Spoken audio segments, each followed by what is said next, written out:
Hello, hello, hello. Hope everybody's enjoying their weekend so far. Getting ready for a work week next week. Well, today is like my Thursday, right? And I love Thursday. Even when I had a regular 9 to 5 job, I love Thursday because I knew Friday was right next door and I wasn't doing nothing on Friday worth anything, right? Now it's a little different. I do a little more. I set myself up for my next week on Friday, but really Friday is like my real chill day. Most of the time I'm traveling on a Monday. On my Friday is a Monday, so most of the time I'm traveling, coming back from the airport, stuff like that, driving. So Monday is really like my chill day. It's like my Friday. So right now I'm down south again, getting it in, making some good money. You know, it's been really good this year. I've done some really good things. I'm glad I got back into it real heavy like this. Overcoming adversity. That's the whole reason for my whole Black History Month, why I haven't done anybody that we already know, because I'm trying to look for people that really overcame adversity to success. Like Harriet Tubman, she overcame adversity. She was a slave, and she she had some hard times, but she was really strong. She was really she persevered through a hard time. She escaped, got away, and helped others escape. So I look at myself like a Harriet Tubman. I'm in this Underground Railroad trying to get people to success from employment to ownership from employment, because employment is like slavery. And the reason why I do this, that I'm picking the people that I'm doing, because most of the people that I picked were slaves that became wealthy, right? The thing is, it's a lot of people that were slaves that became wealthy, even some that had slaves themselves. However, it's not a lot of information on them. But the ones that I'm finding, that's why I haven't posted every day like I really wanted to. I wanted to give you straight every day, February, except for my day off, a new person in history. But today I got a man, and this man, he overcame a lot, Name's Robert Gordan, and he was a coal dealer he started as a coal dealer and increased his business. So I'll let you hear a little bit of his story.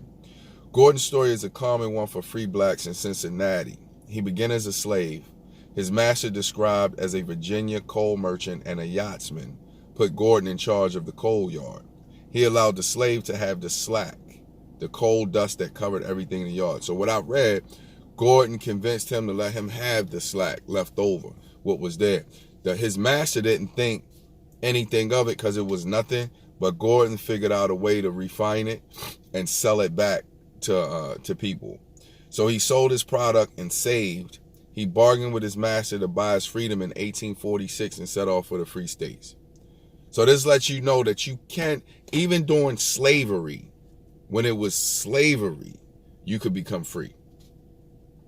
You just had to want to become free. So he bought his slavery in 1846. He went into business as a coal dealer in 1847 after investing $15,000 in a Cincinnati coal yard. He was met with aggressive opposition from white coal dealers who attempted to run Gordan out of business by slashing their prices. Rather than do the same, Gordan decided to stockpile his own coal supply. Then he hired biracial men who could pass as whites to buy up cheaper coal from his competitors. When freezing weather prevented suppliers from using the waterways to deliver new coal, the coal reserves of Gordan's competitors dwindled while his thrived. This shrewd business tactic allowed Robert Gordan to win the Coal War and earn him respect amongst white coal dealers. So the reason why I'm doing this is because I want you to understand that it's really only one color in America, and that's green. I don't care even if you're white, it's a lot of poor white people, right? And I've seen them.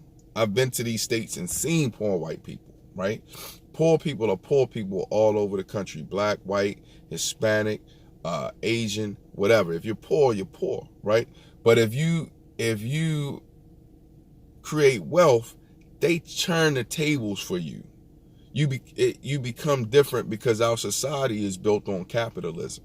So if you figure out a way to capitalize, you no longer as seen as the color of your skin, but by money. Now, of course, it's going to be people that always look at you like less than because of who you are or even where you came from, because it's white people that I know that became wealthy and they still get snubbed by higher whites that were actually born in the wealth, right? So you got to understand it's a class system, but it's about capitalism. So he also ran a successful real estate business from 1865 until his death. By the time of his death in 1884, he was recognized as the wealthiest black man in the state of Ohio, leaving his wife and daughter of an estate of about $200,000. In today's value, that's about $5 million, right? And he also helped open schools. He was into politics. He helped blacks overcome adversity. So he really he used his money to give back instead of complaining, right? So I really respect Robert Gordan because he took what he had and pulled others out of the situation that he was in. Most of these people that I'm telling you about, because they all lived kind of in the same place, because it was a black district in Cincinnati where a lot of these black businesses thrive. So a lot of the people that I already told you about, they have business in this area. They actually dealt with Robert Gordan. So it was a whole circle of people that were business people. So that just lets you know it's no excuse. I'm giving you slaves during slavery when it was actually laws in place that allow people to have slaves. I'm giving you stories of people who really had adversity smacking them in the face.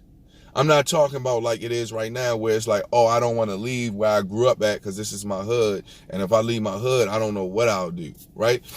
Everybody that you see me hear about or read about, they picked up and left. Even me.